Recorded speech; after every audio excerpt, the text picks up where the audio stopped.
പ്രിയമുള്ളവരെ, വചന പഠന ക്ലാസ്സിലേക്ക് ഏവർക്കും സ്വാഗതം. ഇന്നലത്തെ വചനം എല്ലാവരും പഠിച്ചു കഴിഞ്ഞായിരുന്നോ? നമുക്കതൊന്നുകൂടി ഏറ്റു പറയാം. പ്രായം ചെന്ന് നരച്ചവരുടെ മുമ്പിൽ ആദരപൂർവ്വം എഴുന്നേൽക്കുകയും അവരെ ബഹുമാനിക്കുകയും വേണം. ലേവ്യർ 19:32. നമുക്കിനി ഇന്നത്തെ വചനം പഠിക്കാം. നിന്റെ പ്രയത്നം കർത്താവിൽ അർപ്പിക്കുക, നിന്റെ പദ്ധതികൾ ഫലമണിയും.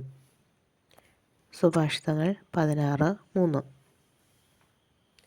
നമ്മൾ പുതിയതായി എന്തെങ്കിലും ആരംഭിക്കുന്നതിന് മുമ്പ് അല്ലെങ്കിൽ എന്തെങ്കിലും ജോലി ചെയ്യാൻ തുടങ്ങുന്നതിന് മുമ്പ് ദൈവത്തോട് ആലോചന ചോദിച്ചിട്ട് ചെയ്യുക. നമ്മൾ ഡാനിയേൽ പ്രസംഗത്തിൽ പറയുന്നത് പോലെ ഒരാഴ്ച 1 മണിക്കൂർ വീതം ദിവ്യകാരുണ്യത്തിന് മുമ്പിൽ പ്രാർത്ഥിച്ചിട്ട് ഒരു കാര്യം ചെയ്യാൻ തുടങ്ങിയാൽ അതിന് ദൈവത്തിൻ്റെ അനുഗ്രഹമുണ്ടാവും. നമുക്കിനി ഒരാഴ്ച അതിനുള്ള സമയമില്ലെങ്കിലും എന്ത് ചെയ്യുന്നതിന് മുമ്പും ഒരു ദൈവത്തെ ഓർമ്മ ഉണ്ടായിരിക്കണം. സങ്കീർത്തനം 127:1 പറയുന്നത് പോലെ കർത്താവ് വീട് പണിയുന്നില്ലെങ്കിൽ പണിക്കാരുടെ അധ്വാനം വ്യർത്ഥമാണ്. കർത്താവ് നഗരം കാക്കുന്നില്ലെങ്കിൽ കാവൽക്കാർ ഉണർന്നിരിക്കുന്നതും വ്യർത്ഥം.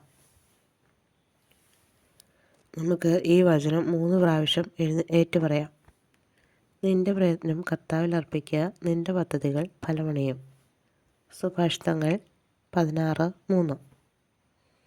നിന്റെ പ്രയത്നം കർത്താവിൽ അർപ്പിക്കുക, നിന്റെ പദ്ധതികൾ ഫലമണിയും. സുഭാഷിതങ്ങൾ 16:3. നിന്റെ പ്രയത്നം കർത്താവിൽ അർപ്പിക്കുക, നിന്റെ പദ്ധതികൾ ഫലമണിയും. സുഭാഷിതങ്ങൾ 16:3. മറ്റൊരു വചനവുമായിട്ട് നാളെ കാണാം. ദൈവം എല്ലാവരെയും അനുഗ്രഹിക്കട്ടെ.